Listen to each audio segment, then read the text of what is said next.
When I was 21, I slept on 18 different couches. Friends that put me up as I tried to figure out this music business and everything. And I used to always go into work when I first had an office. And I used to say to my partner, we're millionaires. They just haven't paid us yet. You're listening to an Apex Mindset episode of the RCN Podcast, where we learn from inspiring individuals who push the boundaries to reach extreme levels of success. Apex Mindset. Elevate your life.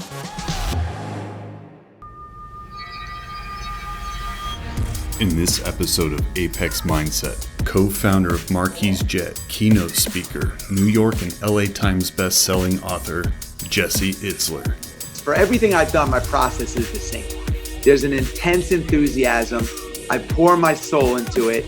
I don't have any experience or any answers, but I go to the end of the movie. Can I envision myself going through the finish line? Can I envision myself building a company where there's customers, or ultimately I sell the company? And then once I see that clearly in my mind, I kind of like fill in the blanks. The end of the movie's done. The script might change and the plot might change, but that I don't negotiate that goal. Welcome to the Apex Mindset Podcast. Today, we're excited to invite Jesse Itzler to join us. Jesse, thank you for jumping in. Oh man, it's my pleasure. So we are excited to talk to you. You have a very diverse background. We'd love to, and I know we're going to hit quite a few topics here, so we can move quick through some and keep bullet points on some. For those of our in our network that don't know you, we'd love for you to give just a couple bullet points that explain, like, where'd you grow up and what was your, what took you from your kind of your childhood to where you got into entrepreneurship? Yeah, I've had a very unconventional journey. I grew up in Long Island in New York in the 80s when hip hop was coming onto the scene. I got super into it. Started out in music. I had a record deal after college, after a lot of rejection. A company, a label called Delicious Vinyl signed me. That didn't work out great, but it was great. I transitioned from that into writing jingles and theme songs for professional sports teams. The first one being the Knicks, and then for multiple NBA teams. Set up a company around that that I sold to a public company called SFX. And then the owner of SFX had a timeshare on a private jet. I was a guest at 28 on a private plane. And that led to my partner and I saying, let's start a private jet company, which we did with no airplanes and no experience. We grew that to $5 billion in sales, sold it. Then I got involved in a coconut water company called Zico, Z-I-C-O, which we sold to Coca-Cola. I've written a couple of books. I'm an endurance athlete, love to run long, challenging races. I have 4 kids. So I've worn a lot of different hats. Yeah. And, I'm 50 years old, man. So I've bootstrapped it. I've raised money. I've done it a lot of different ways. That's awesome. So and again, I love that you're already talking about the diversity and what you've done. Let's hit a few things. Let's talk about mindset first. How important is mindset, in people that are trying to do something new or trying to get into entrepreneurship? A lot of people talk about mindset. There's a lot of layers of mindset. And the first thing is starting the process. Yeah. So whatever fears there are, like, I'm not good enough, I don't have what it takes, I don't have enough experience, this isn't the right time. Those are all like anti-mindset thought. So the first thing is, like, part of being an entrepreneur is figuring out how to get from A to B the fastest. And part of being an entrepreneur is starting the process. So, I've always gone to the end of the movie first. My process, for everything I've done, my process is the same. There's an intense enthusiasm. I pour my soul into it. I don't have any experience or any answers, but I go to the end of the movie. Could I see myself, even in any goal, even in running a 100-mile race, can I envision myself going through the finish line? Can I envision myself building a company where there's customers, or ultimately I sell the company? And then once I see that clearly in my mind, I kind of like fill in the blanks. It's like, okay, now the end of the movie's done. The script might change and the plot might change. Yeah. But that I don't negotiate that goal. Yeah. Like that, and that's been the main theme. Like, I don't negotiate the goal. Like, I already ran the race. I just got to go run it. I used to say I used to say to myself when I was 21, I slept on 18 different couches, friends that put me up as I tried to figure out this music business and everything. And I used to always go into work when I first had an office. And I used to say to my partner, we're millionaires. They just haven't paid us yet. Yeah. That's mindset. Yeah. That is mindset. Mindset isn't like, I'm going to sit here and take pain until I can't, I'm not gonna. Mindset is the belief that, you can get something done, unwavering commitment to that. Yeah. And I love, again, I've watched several other interviews and discussions and things that you talk about. And even on that note, one of the biggest issues is people's self-doubt, right? And the fact that people leave a ton on the table. You talk about your brain power and being like, a lot of people think they're done when really they still have 40% more they can give, right? And even talking about running and physical, like marathons, how many people sign up for a marathon and what's the percentage of people that finish? I know that's Yeah. Well, you mentioned this 40% rule, which I wrote about in my book, which I got from a Navy SEAL who lived with me and I believe him. He's right. But 600,000 people, I believe, sign up for marathons or toe the line at to start a marathon, and like 98% finish. Yeah. And I think the reason why that's true, I think that's a really good case study for entrepreneurship, actually, because I think the reason is almost all of those people will hit the wall, what's called hitting the wall, where they feel like they can't go anymore or they want to give up, but they all finish.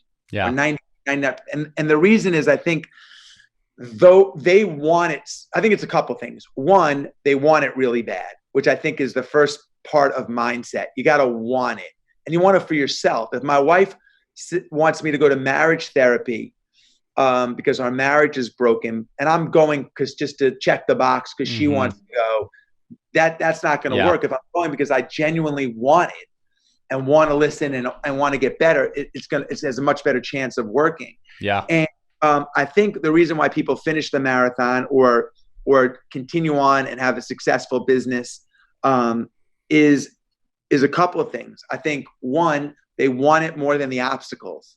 So they want it so bad that the little obstacle, like, oh, I don't have money. They'll go figure out how to get money. Yeah. Or the production line is broken today and I can't make it. They'll figure out how to navigate around that because they want it. Obstacles always happen. Yeah. So that's one. They want it really bad more than the pain as marathon runners or entrepreneurs. Two, they have accountability. A lot of those people have said, I'm running the New York Marathon, and they put pressure on their shoulders by sharing that. And now, like, there's a lot of accountability partners that are watching them that they didn't even ask for, but by making it public. So that puts a layer of pressure. And three, I think the reason why people finish that is there's a definitive date around running a marathon. Like, today is the date of the New York Marathon. So, a lot of people set goals that are open-ended.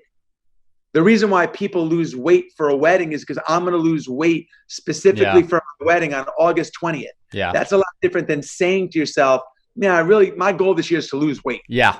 But they marry the fact that they want it. There's accountability. There's a definitive date. They put a lot of work into it. Yep. Which makes dropping out that much more of an impossibility. When I started my businesses, Matt, it's like I had a lot of partners that quit. And I was like, you know what? But I rode my bike 21 miles every night to the studio. I'm not going to just give up because 11 companies said no and I got rejected. Like, there was so much effort into it and so much blood, sweat, and so much soul behind it. Yeah. That, that wasn't going to be an obstacle. I wanted it more than those 11 rejection letters. Yeah. And part of that makes me think, and you hear this from, different leaders and different people kind of have different perspectives on this, but do you ever have a plan B or do you just go 100% on your plan A? What do you think about that? Both. So my plan B wouldn't be like, if this doesn't work, I'm going to do that. My plan B is always like, all right, if this doesn't work, I feel like I don't want this to be misinterpreted as arrogance because it's not. But if you said to me, like, go to the Oscars on Friday. If I really wanted to go to the Oscars and I didn't have a ticket and I flew out to LA, I'm pretty confident I'd figure out a way to get into the Oscars. You buy some muffins. I do something. I do something. I dress up as George Clooney. I don't know what I do. There you go. But the point is, there's no real plan. Like, I'm going out there. I don't have a plan, but I'm getting into the Oscars. And that's kind of been my mentality. Like, if someone would have said to me when I started Marquis Jet, you need FAA approval, you're going to need Department of Transportation approval, you're going to need to build a team, you're going to educate yourself, learn the whole aviation industry, you're going to have to raise money, find customers. I'd be like, I was a kiddie pool attendant 4 years ago. Yeah. How am I going to get FAA approval? Yeah. And I have $118 in my bank account. Yep. But when you say, okay, what's the first thing that has to happen? Yep. I need FAA approval. Let me find the lawyer that specializes in that. Mm-hmm. And then, okay, let me figure that out. And then in the next 3 weeks, okay, we got FAA. Now what do I need? What did you say I need next? Department of Transportation? Yeah. Okay, let me go find someone that specializes in that. Yep. So you don't have to have the skill set. Yep. But if you can use your resources to find, that's sort of what I'm talking about. Those obstacles that I think most people have been like, that's too insurmountable. Mm-hmm. I don't know anything about FAA approval. Neither do I. Yeah. And I think that's part of building up that confidence that when you're ready to make a leap, you're ready to make a move, whether it is in entrepreneurship, starting a business, something is deciding that you can do it and getting past that fear, knowing you have extra to give. I was the same way when I started my first business. I was at a corporate company. I was tired of red tape and things that I couldn't do there. It was moving too slow. I was 24 when I quit. I had no savings. I had no business plan, but I knew, you know what? I know the customers. I provide the customer service. I know how to perform this service that I want to do. I'm just going to do it and figure out step one is servicing that client that I know I can get. Then I'll figure out the business plan later. I'll figure out when it comes to insurance and employees. But just deciding to get started and kind of put that effort forward. And it doesn't have to be a perfect plan every time. A lot of people say you need to have a business plan. You need to have goals, which I think are important. But you hear other leaders that are very successful that are like, I've never had a business plan. I have no focus. I think it's also important to people underestimate enthusiasm, but I think it's important to try to stay enthusiastic throughout the whole journey. And if you're a business owner or you're starting out, you have to have a passion, but the passion should be for the process. Yeah. So a lot of people confuse passion with like, I need to have passion for this widget that I'm holding and selling. Yeah, you do, but you really need passion for like diving into the journey of being a leader or an owner or an entrepreneur or a boss or whatever it is. Because there's ups and downs all the time at the highest level and at the entry level. Yeah. And you have to remember, man, this is what I signed up for. Because if you're like, oh man, this sucks, this is so hard. No, like, well, then maybe it's not for you. Yeah. Because that will happen. Yeah. It still happens to me. It still happens to my wife. It still happens to you. I'm sure it happens to Bill Gates. I'm sure it happens to this. It's just, and that the great, listen, part of being an entrepreneur is having the ability to think like an entrepreneur. And many people, you talked about mindset, aren't well versed in what it's like to think like an entrepreneur. Entrepreneurs handle lows really well. Mm-hmm. They handle pressure really well. They handle victory and success humbly. They are up for challenges. They're willing to figure out what they don't know and find people that can help them. They are creative. They're willing to not only think outside of the box, but actually to live outside of the box and be comfortable being there when, during that. They recognize that in times of trouble or when things are challenging, life is not necessarily going to be like that forever. Yeah. There's a mentality. You talk about mindset. There's actually a DNA, there's a thought process of how people should think if they like an entrepreneur. There's a leadership quality. There's the ability to let people be heard and felt and be open-minded. Entrepreneurs take criticism well, or good ones do.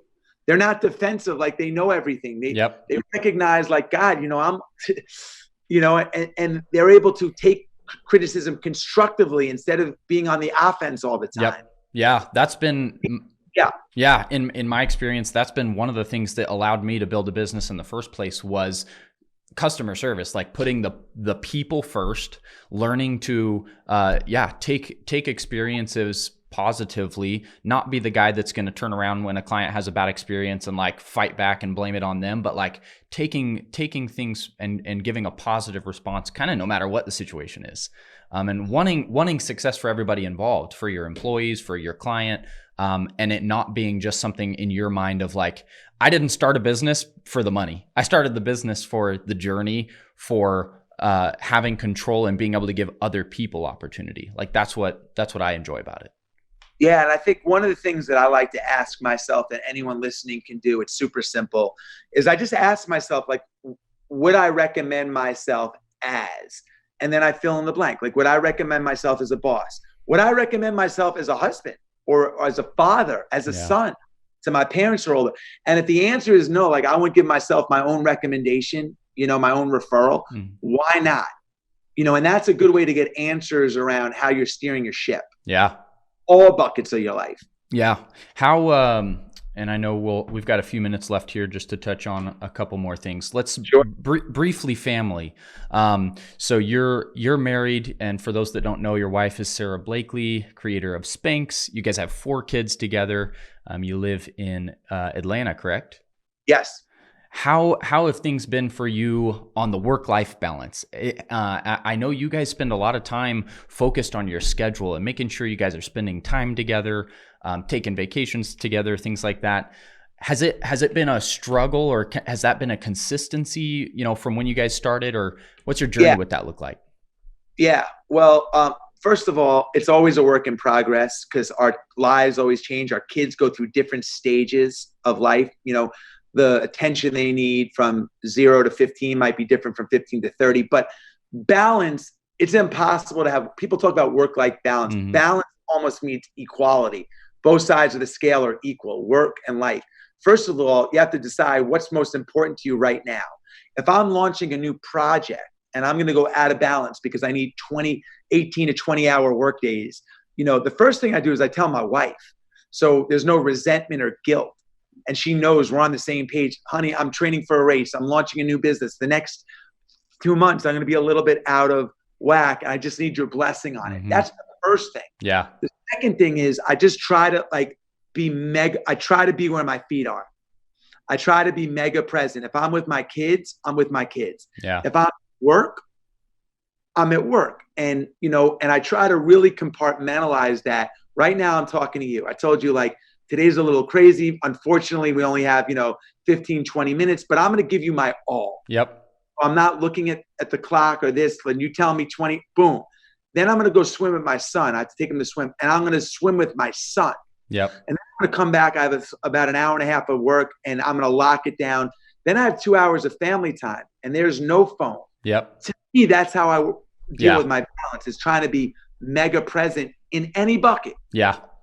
That's awesome. It's hard. It doesn't always work, but that's the goal. I feel you. I'm my 4th child is supposed to be here anytime in the next 2 weeks. So I'm like, I'm watching. As soon as that happens, I'm out for office knows I'll be back later. So I'm going to make sure that we let people know that don't know about your books, man, living with a Navy SEAL, living with monks. So I have to ask, who you living with next? I'm living with Sarah. There you go. I gotta weave these things in, Matt. Like when my wife is having a great day, I'm like, "Oh, sweetie, do you mind if 2 weeks I go and I live with so and so?" Right now, I'm living with my 4 kids, and